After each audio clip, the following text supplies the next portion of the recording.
사무엘하 6장 6절부터 15절까지 말씀입니다. 구약 성경 471쪽입니다. 우리 함께 한번 교독하도록 하겠습니다. 제가 먼저 읽도록 하겠습니다. 그들이 나곤의 타작마당에 이르러서는 소들이 뛰므로 우사가 손을 들어 하나님의 궤를 붙들었더니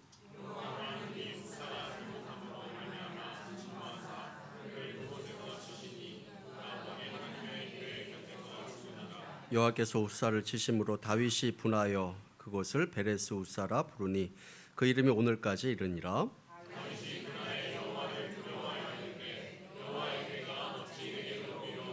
다윗이 여호와의 궤를 옮겨 다윗성 자기에게로 메어 가기를 즐겨 하지 아니하고 가드 사람 오벳에돔의 집으로 메어 간지라.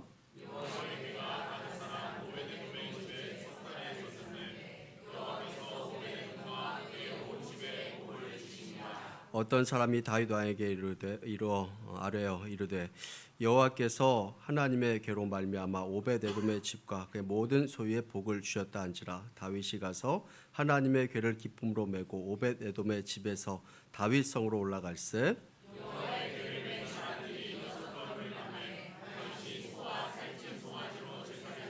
다윗이 여호와 앞에서 힘을 다하여 춤을 추는데 그때 다윗이 배 에봇을 입었더라.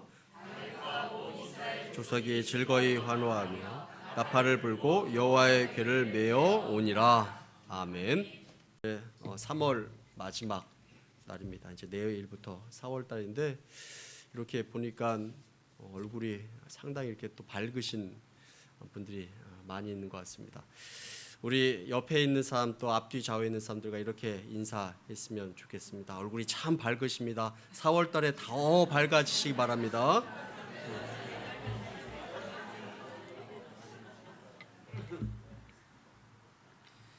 4월 달에 더 좋은 일들이 여러분들을 생활과 가정 가운데 더 가득하게 되기를 축복합니다. 글렌 힐슨이라는 사람이 있는데 이 사람이 영성학자입니다. 근데 현대인들이 하나님 말씀에 귀 기울이지 못하는 이유가 두 가지 있다라고 이렇게 이야기를 했습니다. 첫 번째 이유는 무엇이냐면 너무 바쁘다라는 것입니다. 일에 몰두하고 눈앞에 보이는 성공을 쫓아 살아가다 보니까 너무나 바쁜 것입니다. 탈북한 사람들이 한국 생활에 적응하기 위해서 훈련 받을 때 여러 가지 생활 실습을 한다고 합니다.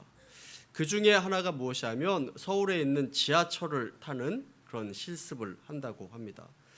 그런데 그 탈북한 사람들이 적응 과정을 거치면서 지하철을 타보게 되는데 우리 국민들의 그 모습을 보면서 너무나 놀라는 것입니다. 왜 이렇게 사람들이 바쁘냐 하는 것입니다. 대부분의 사람들이 마치 누가 뒤에서 쫓아오는 것처럼 뛰어다닌다라는 것입니다. 외국인들도 이해할 수 없을 정도로 바쁘게 살아갑니다. 천천히 여유 있게 살아가는 사람들이 없습니다. 이렇게 여유가 없고 바쁘게 살다 보니 하나님의 말씀을 가까이 할 수도 없고 하나님의 음성도 들을 수 없다라는 것입니다. 하나님의 말씀을 귀 기울여서 듣지 못하는 이유, 첫 번째는 너무나 바쁘다라는 것입니다. 두 번째 이유가 있는데 그것이 무엇이냐면 너무 산만하다라는 것입니다. 현대 사회엔 너무 볼거리들이 많습니다. 들을 거리들이 많이 있습니다. 우리의 마음을 혹하게 하는 것들이 너무나 많습니다. 그래서 마음이 너무 산만하여서 하나님의 음성을 들을 만한 그런 여유가 없다라는 것입니다. 우리가 더 많이 하나님의 말씀을 듣기 위해서 애써야 되고 또 하나님 말씀에 귀 기울이는 것이 중요한데 그런 마음의 여유도 시간도 없는 것입니다. 내 인생에 하나님 말씀을 기초로 놓고 살아가기 위해서는 무엇보다도 하나님의 말씀을 우리가 잘 들어야 되는 것입니다. 자, 오늘 말씀을 보면 하나님의 궤, 법궤라고 하는데 이 법궤라는 것이 이 아비나답이라는 사람의 집에 수년 동안 방치되어 있었던 그런 일들이 오늘 말씀 가운데 나옵니다. 자, 이 이스라엘 가운데는 하나님의 법궤가 있었는데 이 앞에 내용에 보면 사무엘상 상반부의 내용을 보면 이스라엘과 이 블레셋과의 전쟁이 벌어지게 됩니다. 이 전쟁이 벌어지게 되었을 때 이 이스라엘 백성들은 염려하지 않았습니다. 이 전쟁이 벌어지게 되었을 때 이 하나님의 법궤를 앞세우고 가면 이 전쟁에서 승리하게 될 것이다 라고 이렇게 믿었던 것입니다. 이 하나님의 법궤를 마치 부적과 같이 생각해서 그것을 앞세우고 나가면 하나님께서 지켜주셔서 무조건 그 전쟁에서 승리할 것이다 라고 이렇게 생각했던 것입니다. 그래서 블레셋과의 전쟁이 일어났는데 그 전쟁에서 이겼을까요? 졌을까요? 예, 패하게 되었습니다. 그리고 그 법궤를 이 블레셋에게 빼앗기게 되었습니다. 그 당시 이스라엘의 대제사장이 엘리라는 사람이었는데 이 엘리의 두 아들도 이 전쟁에서 죽게 되고 하나님의 법궤를 빼앗겼다. 그리고 두 아들이 죽게 되었다라는 그 소식을 들은 이 엘리 제사장은 깜짝 놀라서 의자 뒤로 넘어지면서 목이 부러져서 죽게 됩니다. 이 블레셋 사람들은 이스라엘 사람들 가운데 빼앗은 이 법궤를 가지고 이 블레셋에 가지고 갔는데 이 블레셋의 신인 이 다곤 신 옆에 이 법궤를 두게 됩니다. 이 다곤 신은 물고기 신입니다. 그런데 다음 날 가보니까 이 다곤 신이 넘어져 있고 다 망가져 있는 것입니다. 그리고 이 블레셋 전역에 전염병이 돌기 시작했습니다. 그래서 이 블레셋 사람들은 이 법궤 때문이다라고 이렇게 생각하고 그것을 다시 이스라엘 가운데 돌려주게 되었는데 이 법궤가 이스라엘과 블레셋의 이 접경 지역인 이 아비나답이라는 사람의 집에 수년 동안 방치되는 그런 일이 생기게 됩니다. 이렇게 방치되었던 이 법궤를 다윗이 왕궁으로 다시 모셔오려다가 큰 사건이 벌어지게 됩니다. 이 법궤를 수레에 싣고 오다가 소가 뛰게 되자 이 우사라는 이 사람이 법궤를 손으로 붙잡게 됩니다. 이 법궤가 수레에서 떨어지지 않게 하려고 한 것입니다. 그런데 이 법궤를 손으로 잡은 이 우사라는 사람을 하나님께서 그 자리에서 치십니다. 현장에서 이 사람이 죽게 됩니다. 그렇게 되자 이 다윗의 마음 가운데는 상처가 생깁니다. 두려운 마음도 생겼습니다. 결국 그 법궤는 다윗이 가져오지 못하고 오벳 에돔이라는 사람의 집에 가게 됩니다. 그런데 놀라운 일이 벌어지게 되는데 이 오벳 에돔이라는 사람의 집에 하나님의 법궤가 세 달 동안 머물게 되는데 이 세 달 사이에 하나님께서 이 오벳 에돔이라는 사람과 그 집에 엄청난 복을 주었다라는 것이 오늘 말씀의 내용입니다. 자, 오늘 말씀에 나오는 이 법궤는 무엇을 상징하겠습니까? 사무엘하 9장 2절 말씀의 하반부에 보면 이 궤는 그룹들 사이에 자정하신 만군의 여호와의 이름으로 불리는 것이라 라고 이렇게 쓰여져 있습니다. 이 법궤 안에는 이 하나님의 궤 안에는 세 가지가 들어 있었습니다. 무엇이 들어 있었냐면 첫 번째는 만나 항아리가 들어 있었습니다. 이스라엘 백성들이 광야에서 40년 동안 먹었던 이 만나 중에 일부 조각이 그 항아리 가운데 들어 있는 것입니다. 그것이 썩지 않고 그대로 그 안에 들어 있습니다. 두 번째로는 아론의 쌍난 지팡이가 들어 있는데 하나님의 임재하심을 나타낸 그 사건 가운데 이 아론의 지팡이에 싹이 나도록 하나님께서 하신 그 사건이 있습니다. 그 지팡이가 그 법궤 안에 또 들어 있습니다.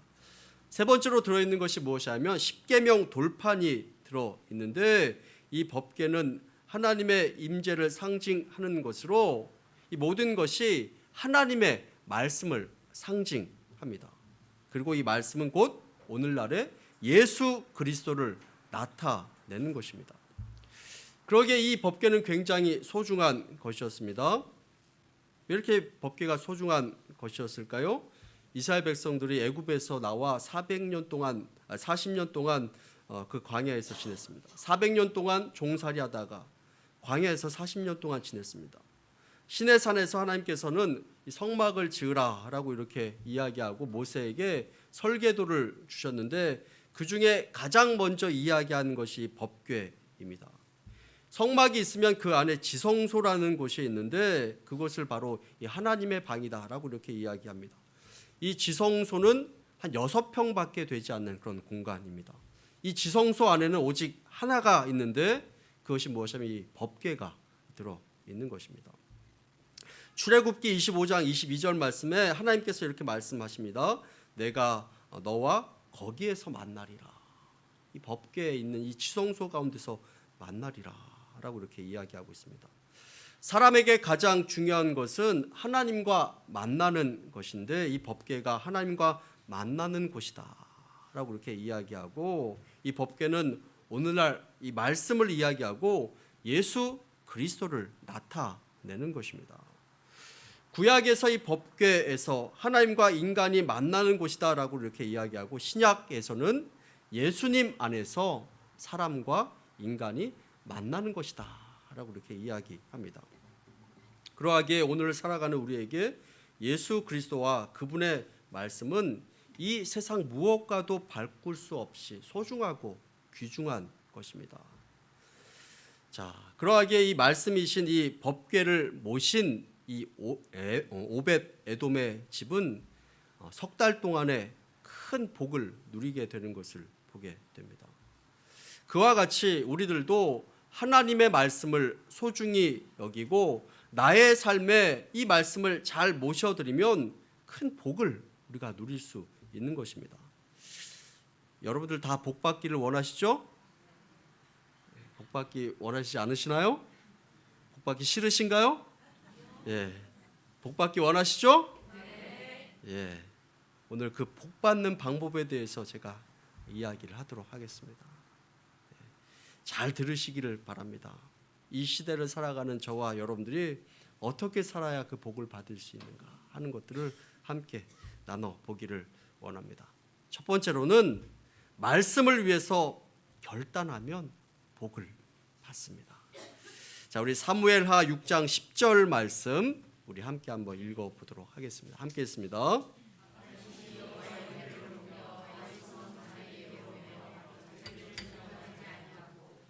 사랑 아드메요 매어 간지라.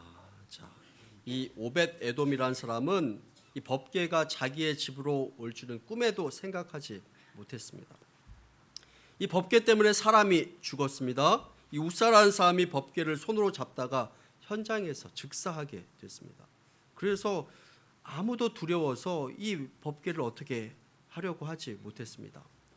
여차하면 죽을 수 있는데 누가 그것을 어떻게 하려고 하겠습니까? 남들이 다 거리끼는 일이고 싫어하는 일이었지만 이 오벳 에돔이라는 사람은 이 법궤를 모셔 드렸습니다. 여기에는 어떻게 보면 생명을 건 결단과 희생이 있었던 것입니다. 이 오벳 에돔이라는 사람은 레위 지파 가문으로 이 법궤를 모시는 일을 어찌 보면 당연한 임무이기도 했습니다. 그런데 두려운 마음도 그에게도 있었을 것입니다. 그래도 그것을 모셔 드렸습니다. 그랬더니 그 결과가 어떻게 되었습니까? 엄청난 일이 벌어지게 됩니다. 석 달 동안 이 법궤가 집안에 있었는데 전혀 예상하지 못한 그 복이 그 집안 가운데 임하게 된 것입니다. 자, 이것은 이 오벳 에돔이라는 사람 이 개인뿐만이 아니라 온 가족 가운데 주시는 하나님의 복이었습니다. 여러분, 믿음의 결단은 복을 가져옵니다. 우리가 복 받기 위해서는 믿음의 결단을 해야 합니다. 오늘날의 이 법궤는 하나님의 말씀을 이야기합니다. 하나님의 말씀을 모신 사람은 그 개인뿐만이 아니라 가정, 온 식구가 복을 누리는 것입니다. 여러분, 세상에서는 하나님의 말씀대로 살면 손해가 있을 것이라고 이야기합니다. 그래서 말씀대로 살려 하지 않고 내 생각대로 살려고 합니다. 이 시대 하나님 말씀은 구식이다라고 이렇게 이야기합니다. 하나님 말씀대로 사는 것은 어리석은 것이라고 이야기합니다. 그래서 하나님 말씀대로 살아가는 것을 꺼려하고 교회에서 말씀을 들은 것 같지만 생활 가운데서는 그 모든 것들을 다 잊어버리고 떼어놓고 살아가는 경우가 얼마나 많이 있습니까? 이러한 시대에 우리에게 필요한 것은 그래도 내가 말씀으로 살겠다 하는 결단입니다. 혹시 나의 인생 가운데, 나의 삶 가운데 손해를 본다고 할지라도 하나님의 말씀대로 살겠다 하는 그 결단이 우리들의 생활과 삶 가운데 필요한 것입니다. 이 오벳 에돔이라는 사람이 법궤를 잘 모셔드린 것처럼 이 말씀을 여러분의 삶 가운데 또 마음 가운데 잘 모셔드리시기를 바랍니다. 우리가 말씀을 듣다 보면 때로는 예상하지 못한 이 말씀을 들을 수도 있습니다. 내가 생각하지도 못한 하나님의 말씀일 수도 있습니다. 내 마음에 들지 않고 거리끼는 그런 말씀일 수도 있습니다. 그러나 그 말씀을 내 마음 가운데 새기고 그 말씀을 붙들고 살아갈 때 그 말씀이 내 삶 가운데 복으로 임하게 되는 것입니다. 우연히 들었던 한 말씀이, 우연히 읽었던 성경 말씀의 한 구절이, 우연히 들었던 설교 한 편이 내 인생을 바꾸게 되는 것입니다. 억지로라도 이 법궤를 모셔드렸던 이 오벳 에돔이라는 사람이 복을 누렸던 것처럼 우리가 결단을 하고 억지로라도 이 말씀을 우리 마음 가운데 모셔드리면 그 말씀이 내 삶 가운데 복으로 임하게 되는 것입니다. 말씀을 들을 기회를 소중하게 여기시고 놓치지 마시고 그것을 중요하게 여기시기를 바랍니다. 이 오벳 에돔이 법궤를 모시듯이 하나님 말씀을 내 마음으로 모셔드리는 것입니다.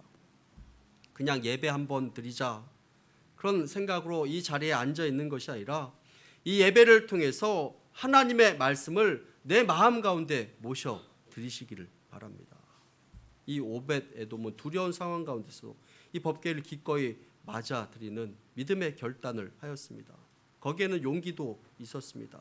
또 결단도 있었습니다. 그렇게 했을 때 그 가운데 큰 복이 임하게 되는 것을 보게 됩니다. 여러분들은 어떠한 일에 목숨을 거십니까? 많은 사람들이 물질에 또 권력에 명예에 목숨을 걸면서 살아갑니다. 그렇게 바쁘게 살아갑니다. 그러나 당장 눈에 보이지 않는 이 복에 대해서 말씀에 대해서 목숨을 걸고 결단하는 것 그것은 쉬운 것이 아닙니다. 하나님의 말씀을 소중히 여기시고 생명과 같이 여기시고 말씀대로 살려고 하는 결단을 늘 내리시기를 바랍니다. 그것이 바로 내가 복을 받고 우리 가정이 복을 받고 우리 후손이 복을 누리는 방법인 줄로 믿습니다. 두 번째로 이 말씀을 소중히 여기면 복을 받는 것입니다. 두 번째로 말씀을 소중히 여기면 복을 받습니다. 이 오벳 에돔은 고라 계통의 고앗 자손의 레위인이었습니다. 여러분 레위인이라면 이 법궤를 모시는 것이 어려운 일은 아닐 것입니다. 자, 그런데 이 법궤를 그가 소중히 여기고 또 헌신하는 그 마음 가운데 하나님께서 감동하여서 그 집안에 복을 주신 것입니다. 가장 중요한 것은 무엇이냐면 이 오벳 에돔이라는 사람이 마음과 정성을 가지고 이 법궤를 모셔드린 것입니다. 하나님께서는 그 마음과 정성을 보신 것입니다.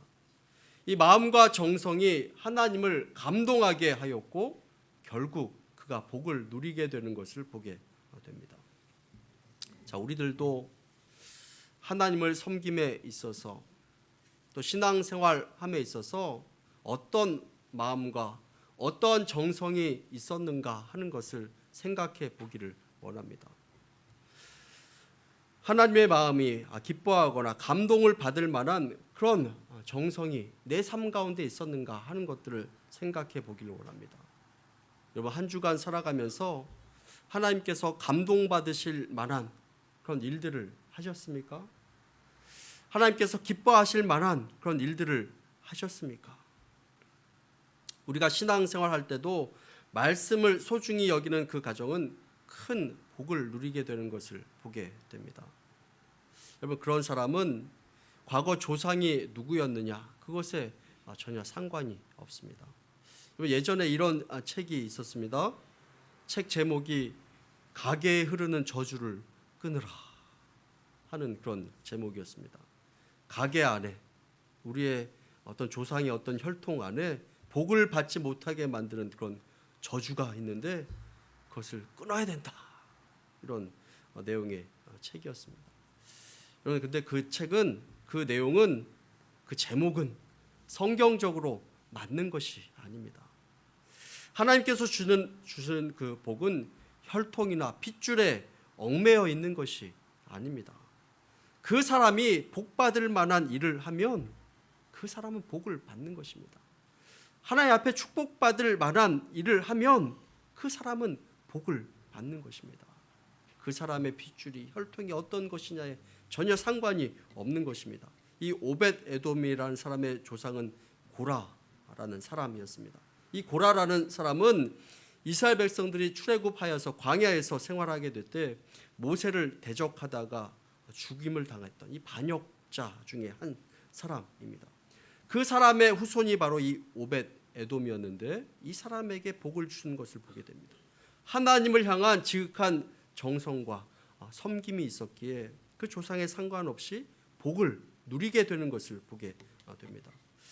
여러분, 웃사라는 사람과 이 오벳 에돔이라는 사람을 한번 비교해 보시기를 바랍니다. 어떤 사람은 이 법궤를 붙잡다가 죽게 되고 어떤 사람은 이 법궤를 잘 모셔드려서 복을 받게 되는 것을 보게 됩니다. 이 웃사라는 사람과 오벳 에돔이라는 사람의 차이점이 무엇이냐면 두 가지로 보면 첫 번째로는 하나님의 말씀대로 하느냐 아니면 내 생각대로 하느냐. 하나님은 광야에서 이 모세를 통해서 언약궤를 만들게 하실 때 그리고 그것을 이동하게 하셨을 때 사람의 어깨에 메고 그것을 이동하도록 하셨습니다. 그리고 이스라엘 백성들 광야에서 40년 동안 이 궤를 메고 다녔습니다. 이 궤를 메고 요단강에 들어가면 이 요단강이 멈추게 되고 열이 솟고 그 성을 돌면 그 견고한 성이 무너지기도 하였습니다. 그런데 이 웃사라는 사람은 이 궤를 모셔올 때 이 블레셋 사람들이 사용했던 방법대로 수레를 사용해서 그 궤를 모셔옵니다. 그러다가 죽임을 당하게 되었습니다. 자, 그런데 이 오벳 에돔이라는 사람은 수레로 이것을 싣고 가지 않고 하나님의 말씀대로 궤를 메어 옴으로 그가 복을 받게 되는 것을 보게 됩니다. 다윗이 메고 온 것이 아닙니다. 이 오벳 에돔이 모여서 집에 드린 것입니다. 여러분, 내 방법대로 한다고 해서 다 복을 받는 것이 아닙니다. 하나님 말씀대로 해야, 하나님의 방법대로 해야 복을 받는 것입니다.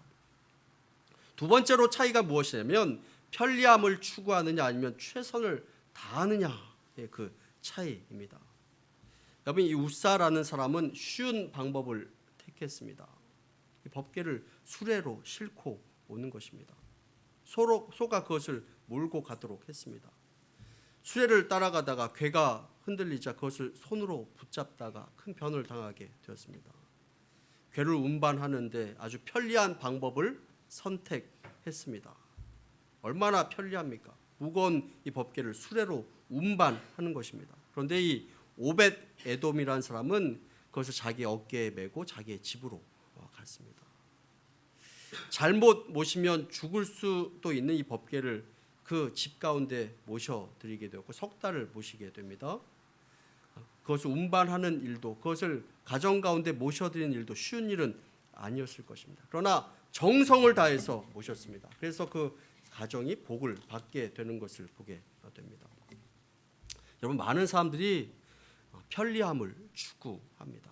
편한 것을 좋아합니다. 편하게 예수님을 믿으려고 합니다.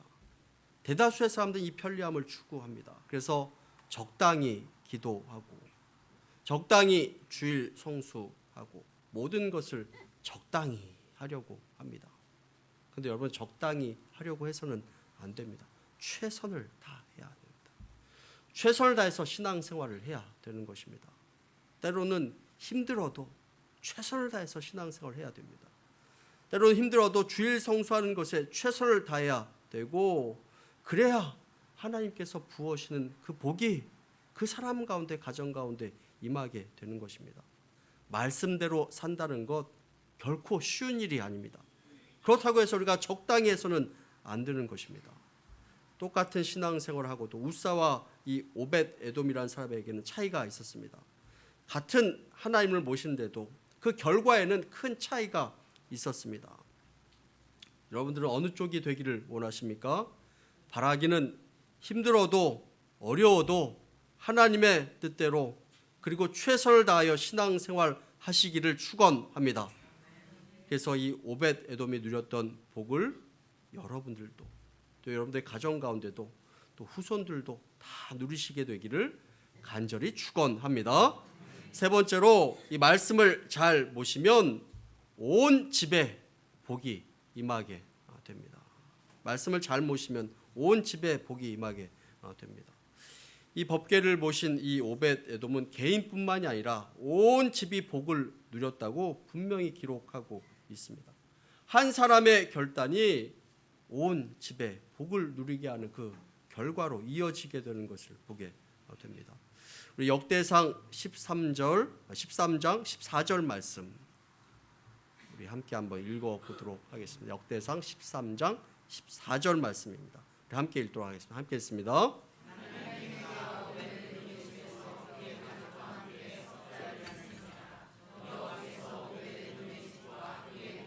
소유의 복을 내리셨더라. 아멘. 또 역대상 26장 4절부터 9절까지 말씀을 보면 오벳 에돔의 아들들은 맏아들 스마야와 둘째 여호사밧과 셋째 요아와 넷째 샤갈과 다섯째 느다넬과 여섯째 암미엘과 일곱째 이사갈과 여덟째 부울레데이니 이는 하나님이 오벳 에돔에게 복을 주셨습니다. 우리 6절 이제 7절부터 9절까지 6절부터 9절까지 함께 한번 읽어보도록 하겠습니다. 함께 했습니다.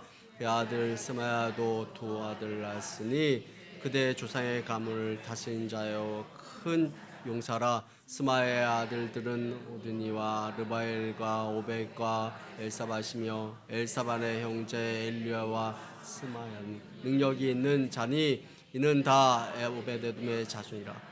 그들이 그 아들들과 그의 형제들은 다 능력이 있어 그 직무를 잘하는 자이니 오벳 에돔에게서 난 자가 62명이며 또 무엘세와 아들과 형제 18명이 능력이 있는 자라. 하나님을 위해서 큰 결단을 내렸는데 이 오벳 에돔도 복을 받고 그 가정이 복을 받고 그 후손들에게도 이 복이 임하게 되는 것을 보게 됩니다. 3개월 동안 이 법궤를 모셨는데 하나님께서 이 가정 가운데 복을 주셨습니다. 그리고 그것이 전부가 아니었습니다. 자녀들이 복을 받았습니다. 그 후손들에게도 복을 주시고 그 조상의 가문을 다스리는 용사가 되었다. 능력 있는 자가 되었다. 능력이 있어서 직무를 잘하는 자가 되었다. 이렇게 말씀하고 있는 것을 보게 됩니다. 하나님께서 그 가정 가운데 이 말씀을 소중하게 여기고 그것을 모셔드리는 그 사람의 가정 가운데 물질적인 축복 은혜 또 그 가정이 용사가 되고 또 직무를 잘하고 복을 많이 받는 그런 가문이 되도록 하나님께서 은혜를 주신 것을 보게 됩니다. 번영하고 창대하도록 하셨습니다. 자손들이 능력 있고 직무를 잘하도록 하였습니다. 여러분, 하나님을 떠나는 삶, 하나님 말씀을 떠나는 삶을 살면 그 삶은 깨어지고 메마르고 목마른 삶을 살아갈 수밖에 없습니다. 그러나 하나님 말씀을 소중하게 여기고 그 말씀대로 살려고 하는 그 믿음의 결단을 내리면 하나님께서 그 사람을 가만히 두는 것이 아니라 그 사람에게 복을 주시고 그 후손도 가만히 두는 것이 아니라 그 사람의 한 결단을 통해서 그 가문이 그 사람이 또 그 자손들이 엄청난 복을 누리게 되는 것을 보게 됩니다. 여러분들이 또 여러분의 자녀들이 자손들이 잘 되기를 원하십니까? 잘 되기를 원하십니까? 그러면 복의 근원이신 하나님께 충성하는 사람이 되시기를 간절히 축원합니다. 오늘 이 오벳 에돔처럼 말씀을 잘 모시면 하나님께서 여러분들과 여러분들의 자녀들을 책임져 주시라 믿습니다. 이 오벳 에돔이 복을 받았다라는 그 소식을 듣고 이 다윗이 얼른 이 법궤를 또 모셔갑니다. 결국 이 다윗도 큰 복을 누리게 되는 것을 보게 됩니다. 여러분, 조선 만렵의 이야기입니다. 경상도 산골에 사는 한 청년이 한양으로 과거를 보러 갔습니다. 그런데 이 사람이 한양에 올라갔다가 과거를 보러 갔다가 외국인 선교사님을 만나게 됩니다. 그래서 그 과정에서 예수님을 영접하게 되었고 기독교인이 되어서 집으로 돌아오게 되었습니다. 집에 갔더니 집에서 부모님이 이 자녀를 봤는데, 이 청년을 봤는데 과거는 안 보고 예수쟁이가 되어서 돌아온 이 아들을 보고 이 아들을 핍박하였습니다. 믿지 말라고 핍박했습니다. 매도 많이 때렸습니다. 그리고 귀신 붙었다 이렇게 해서 무당도 부르고 구술하고 난리를 피웠습니다. 부모님의 핍박에 견디다 못한 이 청년이 벙어리가 되고 말았습니다. 입이 닫혀지고 만 것입니다. 자, 멀쩡한 이 아들 예수님 믿는다고 핍박하다가 벙어리가 되어버렸으니 이 부모님의 마음이 얼마나 아팠겠습니까? 너무나 안타까워서 이 아버지는 아들에게 너가 말만 한다면, 입을 열어서 말만 한다면 너의 소원 다 들어줄 테니 제발 말만 하라 라고 이렇게 사정했습니다. 3년이 지났습니다. 3년이 지나 어느 날 이 청년이 입을 열고 부모님에게 말을 했습니다. 아버님, 어머님, 예수님 믿으세요. 이렇게 말을 했다고 합니다.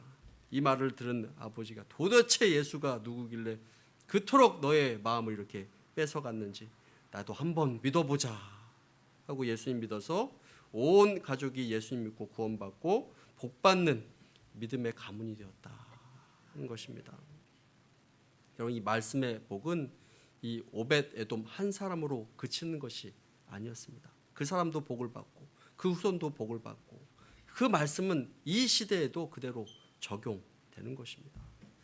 오늘 말씀을 정리하기 원합니다. 우리 모두 다 복 받기를 원합니다. 그런데 이 복은 아무에게나 오는 것이 아닙니다. 예수님과 그 말씀을 잘 모셔드리기를 바랍니다. 예수님 말씀을 소중하게 여기시고 그 말씀을 듣는 것을 미루거나 포기하지 마시기를 바랍니다. 말씀이 소중한 것임을 믿고 하나님 말씀대로 살아가기를 바랍니다. 복의 근원이신 하나님께서 여러분들과 여러분 가정 가운데 복을 넘치게 부어주실 줄로 믿습니다. 그런 은혜가 여러분들 가정 가운데 또 여러분들 가운데 가득하게 되기를 간절히 축원합니다. 함께 기도하겠습니다.